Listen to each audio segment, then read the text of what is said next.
Musik adalah bahasa universal yang berbicara langsung kepada jiwa, menyentuh emosi terdalam, dan seringkali menjadi penghubung antara manusia di seluruh penjuru dunia. Dalam setiap budaya dan sepanjang sejarah, musik telah memainkan peran penting dalam mengekspresikan emosi, mempererat hubungan sosial, dan menciptakan momen-momen yang mendalam. Namun, bagaimana sebenarnya musik mempengaruhi otak kita? Apa yang membuat musik mampu menggugah perasaan, menghidupkan kenangan, atau bahkan membantu dalam proses penyembuhan? Pertanyaan-pertanyaan ini menjadi inti dari buku Musikopedia, Tales of Music and the Brain karya Oliver Sacks. Sebagai seorang ahli saraf ternama, Oliver Sacks dikenal karena kemampuannya menghidupkan ilmu pengetahuan melalui kisah-kisah nyata yang penuh empati. Dalam Musikopedia, ia mengeksplorasi hubungan kompleks antara musik dan otak manusia.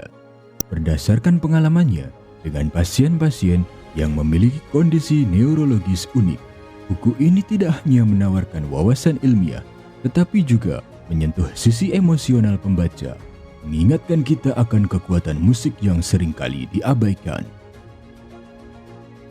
And it's similar with music. Many parts of the brain are involved. In fact, far more of the brain is involved than with language and even possibly with vision. Different parts of the brain are needed to perceive pitch, rhythm, timbre, melodic contour, many other parts to anticipate the shape of music, what's going to happen. Interestingly, it's been shown that the brains of musicians and musically trained people are surprisingly different from those of non-musicians or non-trained people. Salah satu kisah yang paling mengesankan dalam buku ini adalah tentang Tony Cicoria, seorang ahli bedah ortopedi yang mengalami perubahan luar biasa dalam hidupnya setelah tersambar petir. Bagaimana mungkin peristiwa traumatis seperti tersambar petir dapat memicu perubahan drastis dalam preferensi dan kemampuan seseorang? Peristiwa ini terjadi saat ia sedang menelpon dari telepon umum di dekat danau. Tanpa peringatan, petir menyambar telepon yang ia gunakan, membuatnya terlempar beberapa meter dan kehilangan kesadaran. Ketika akhirnya ia sadar, Tony mengalami pengalaman yang ia deskripsikan sebagai keluar dari tubuhnya. Ia merasa melihat dirinya sendiri terbaring di tanah, sementara orang-orang berusaha menyelamatkannya. I walk over and I'm gonna call my mom, and I put in the code in the phone and I'm trying to get her on the payphone, and I heard a huge crack. And this big flash of light came out of the phone and hit me right in the face and just threw me back like a rag doll. I fully expected that when you died, something would happen to tell you. You know, bells, whistles, who knows what. But it wasn't. It was just a very natural progression of I was in this state this second, and the next second I was someplace else. Setelah beberapa saat, ia kembali ke tubuhnya dan mulai pulih dari insiden traumatis tersebut. Meskipun secara fisik tampak baik-baik saja, Tony merasa ada sesuatu yang berbeda dalam dirinya. Beberapa minggu setelah kejadian itu, ia tiba-tiba merasakan dorongan yang luar biasa untuk mendengar musik klasik, sesuatu yang sebelumnya tidak pernah menarik perhatiannya. Keinginannya terhadap musik ini terus tumbuh, hingga ia merasa harus belajar bermain piano, meskipun ia tidak memiliki latar belakang musikal sebelumnya. Ia mulai menghabiskan waktu berjam-jam setiap hari mempelajari komposisi piano dan bahkan mulai menciptakan musiknya sendiri. Fenomena ini membingungkan tidak hanya dirinya, tetapi juga orang-orang sekitarnya.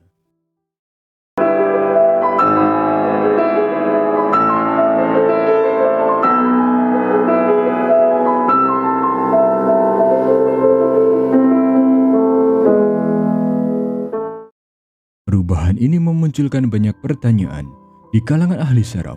Apakah ini akibat dari kerusakan pada bagian tertentu dari otaknya, atau justru aktivasi area-area yang sebelumnya tidak aktif?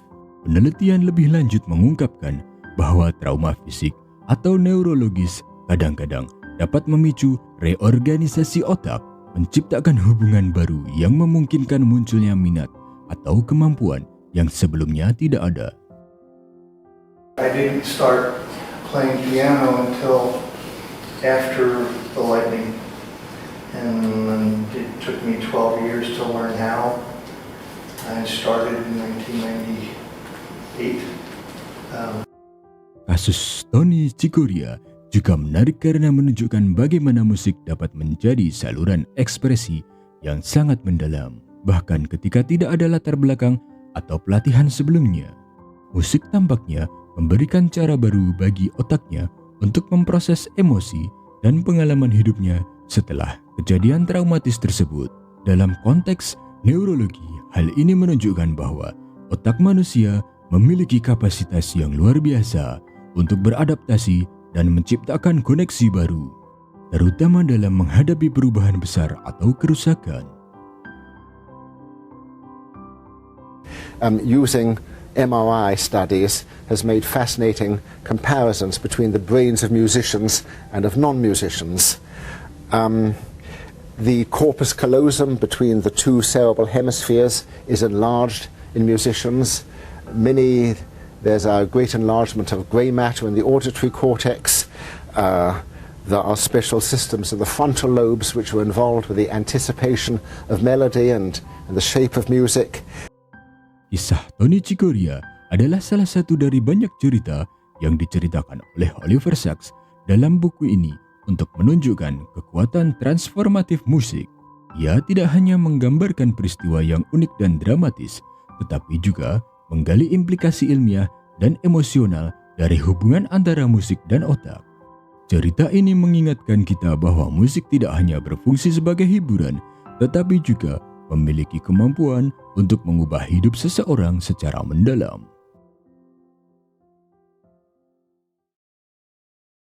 Salah satu tema besar yang dibahas dalam buku ini adalah bagaimana musik dapat menjadi pengalaman universal yang melampaui batas budaya, bahasa, dan kondisi neurologis. Sacks memulai dengan kisah-kisah individu yang secara tak terduga mengembangkan ketertarikan mendalam dengan musik setelah mengalami peristiwa traumatis. Salah satu kisah yang menonjol adalah tentang Tony Cicoria. Transformasi yang mendalam dialami oleh Tony tidak hanya menyoroti kemampuan otak untuk beradaptasi, tetapi juga membuka pintu pemahaman tentang hubungan antara trauma, otak, dan musik. Tony Cicoria menunjukkan bahwa musik dapat menjadi alat penyembuh yang luar biasa, bahkan dalam kondisi di mana seseorang tidak memiliki hubungan sebelumnya dengan musik. Dari sudut pandang neurologi, pengalaman Tony memperlihatkan bagaimana trauma dapat memicu reorganisasi otak.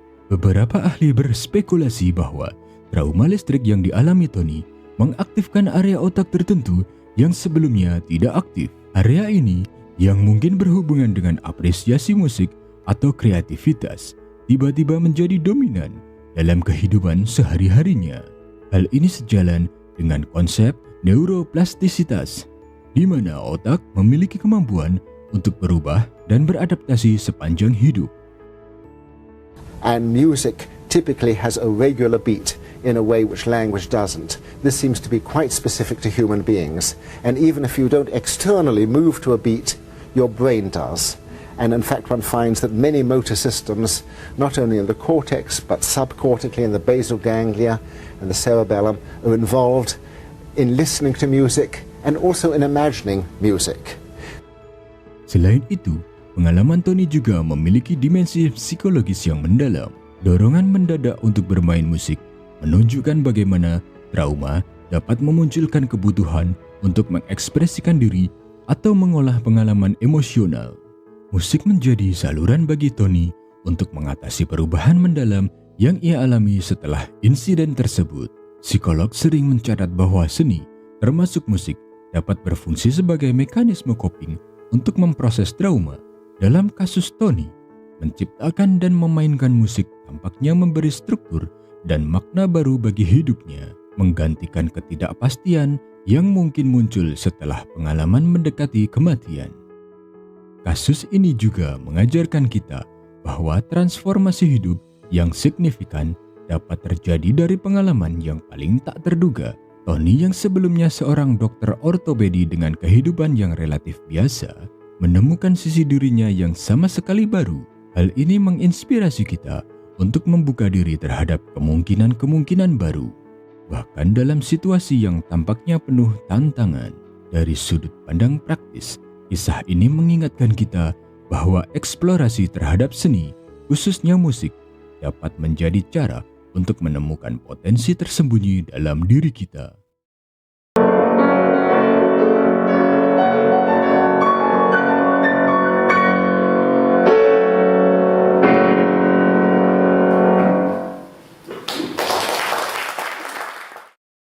Fenomena lain yang menarik perhatian Sachs adalah apa yang disebut sebagai earworm, yaitu ketika sebuah lagu terus terulang di dalam pikiran seseorang tanpa kendali. Fenomena ini seringkali dianggap sepele, tetapi dalam konteks neurologi, earworm menunjukkan bagaimana otak manusia memproses dan menyimpan informasi musik dengan cara yang unik.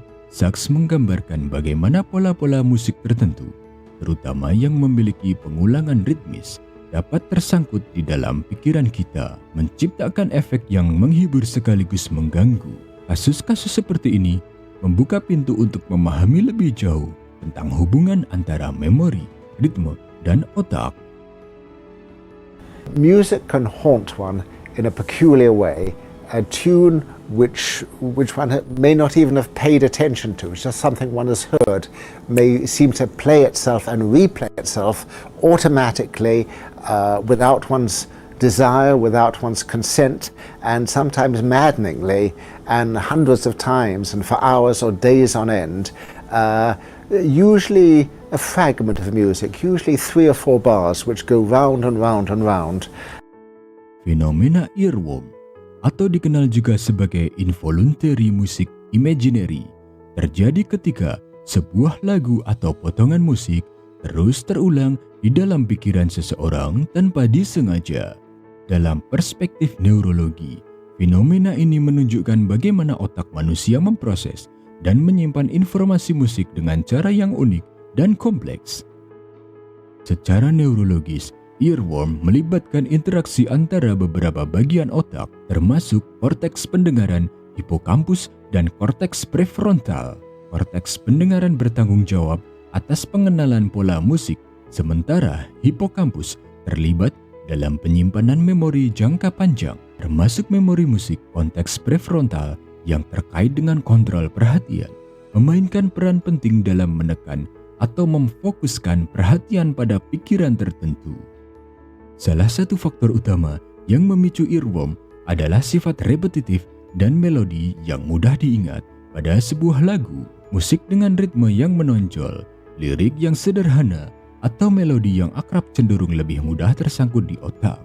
Penelitian menunjukkan bahwa pola pengulangan ini menciptakan semacam lingkaran neural yang sulit dipecahkan, terutama ketika seseorang sedang dalam kondisi santai atau melakukan tugas monoton. Selain itu, earworm seringkali terjadi pada individu yang memiliki keterlibatan emosional dengan musik tertentu. Misalnya, lagu yang mengingatkan pada kenangan tertentu dapat lebih mudah muncul kembali dalam pikiran. Hubungan ini menunjukkan peran penting emosi dalam memperkuat asosiasi memori di otak.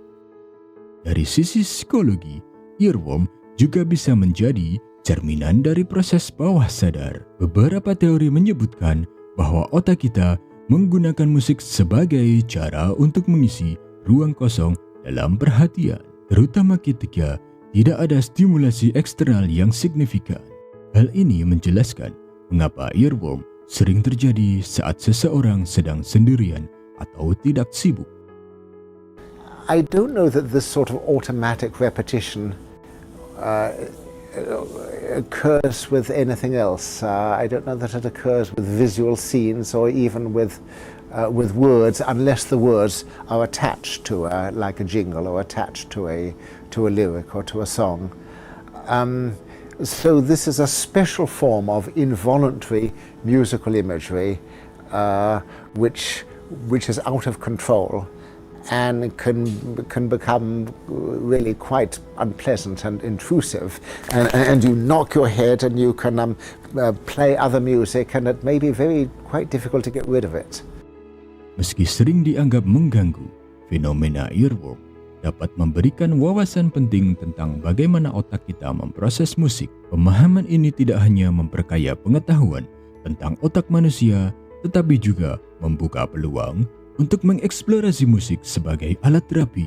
Misalnya, memanfaatkan sifat repetitif musik untuk membantu pasien dengan gangguan memori atau perhatian.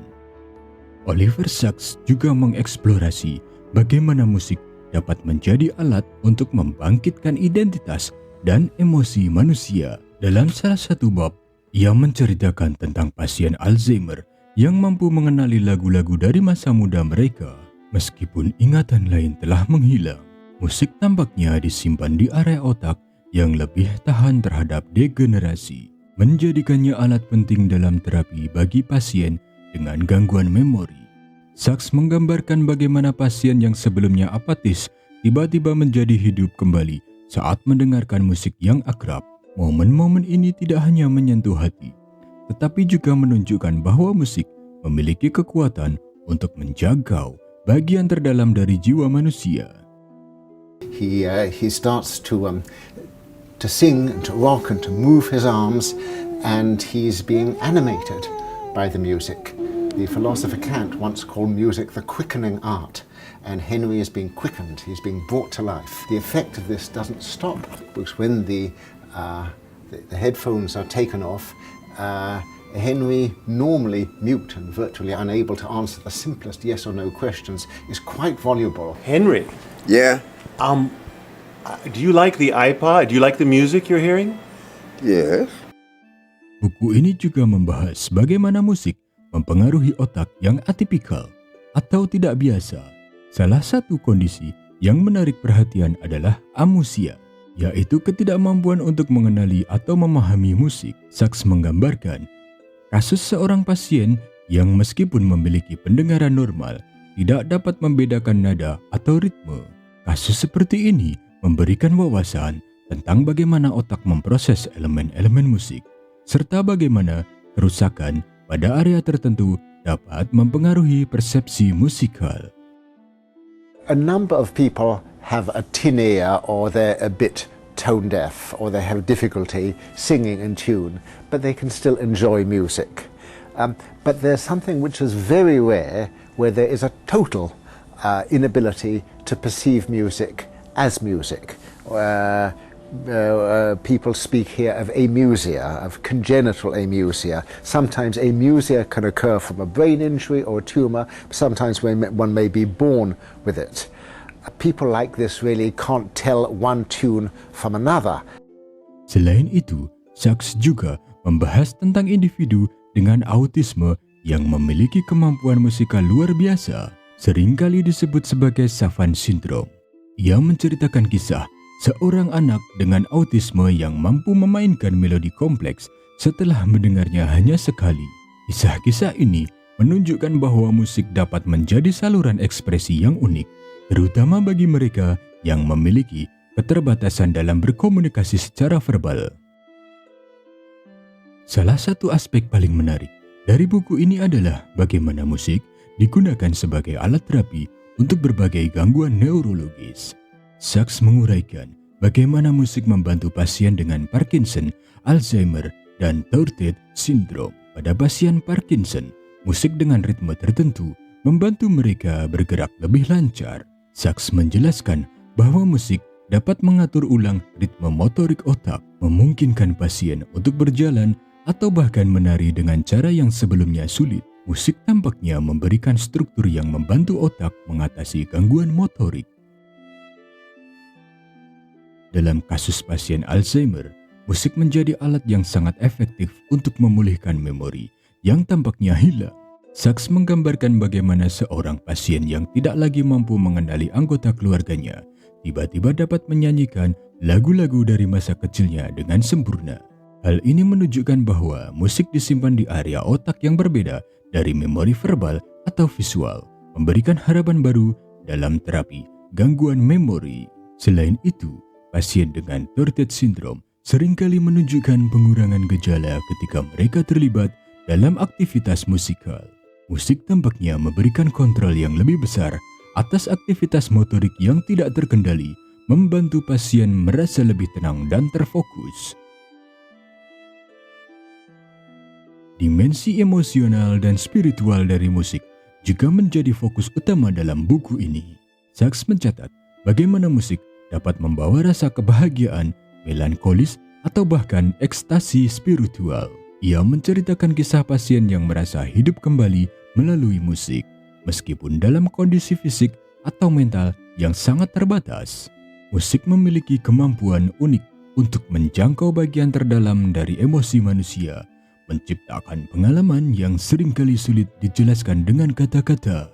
Selain itu, banyak individu melaporkan pengalaman spiritual yang mendalam melalui musik, terutama dalam konteks agama atau meditasi.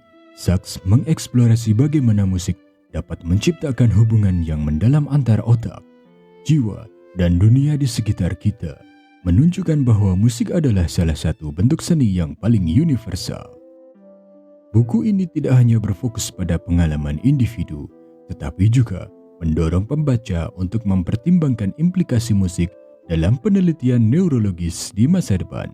Dengan kemajuan teknologi seperti pencitraan otak, para ilmuwan kini dapat lebih memahami bagaimana musik mempengaruhi otak secara real-time. Musik juga memiliki potensi besar sebagai alat non-invasif untuk mengobati gangguan mental dan neurologis. Sachs mengajukan gagasan bahwa musik dapat digunakan sebagai bentuk pengobatan yang aman dan efektif, membuka jalan bagi penelitian lebih lanjut dalam bidang neuromusikologi. I am good. Thank you. How are you? But all of them, without exception, respond to music, especially to old songs and songs they've once known, and these seem to touch springs of memory and emotion which may be completely inaccessible to them. And it's most amazing to see people who are out of it and dull sort of suddenly respond to a music therapist and to a familiar song, and first they will smile and then perhaps start to keep time, and then they will join in and sort of regain that part, that time of their lives and that identity they had when they first heard the song. Musikopedia Tales of Music and the Brain adalah karya luar biasa yang menggabungkan ilmu pengetahuan dengan pengalaman manusia. Oliver Sacks membawa pembaca dalam perjalanan yang mendalam melalui kisah-kisah nyata, membuka wawasan tentang bagaimana musik tidak hanya menghibur, tetapi juga menyembuhkan dan menghubungkan kita dengan esensi terdalam dari diri kita. Buku ini adalah pengingat bahwa musik adalah bagian integral dari kemanusiaan, sebuah bahasa universal yang melampaui batas-batas budaya dan waktu. Dengan menggali hubungan antara musik dan otak, Sachs tidak hanya mengedukasi, tetapi juga menginspirasi. Buku ini memberikan pelajaran penting tentang bagaimana musik dapat menjadi alat untuk memahami diri sendiri dan orang lain. Musik tidak hanya hadir untuk memberikan hiburan, tetapi juga memiliki potensi sebagai sarana terapi yang kuat. Kisah-kisah pasien dalam buku ini menunjukkan bahwa musik dapat membantu mengatasi tantangan fisik dan mental, memberikan harapan baru bagi mereka yang menghadapi kondisi neurologis yang sulit. Hal ini mengajarkan kita untuk tidak meremehkan kekuatan sederhana dari melodi atau harmoni, karena di baliknya terdapat potensi yang luar biasa untuk menyembuhkan dan menghubungkan. Selain itu, buku ini juga mengajarkan pentingnya empati dan penghargaan terhadap perbedaan. Setiap individu memiliki hubungan yang unik dengan musik, dan pengalaman ini mencerminkan keanekaragaman otak manusia. Sachs mengingatkan kita bahwa meskipun seseorang mungkin menghadapi keterbatasan seperti amusia atau gangguan neurologis lainnya, mereka tetap memiliki kemampuan untuk merasakan dan mengekspresikan emosi melalui cara yang mungkin tidak biasa. Ini adalah pelajaran tentang menerima keberagaman dan menemukan keindahan dalam cara-cara unik setiap orang berinteraksi dengan dunia.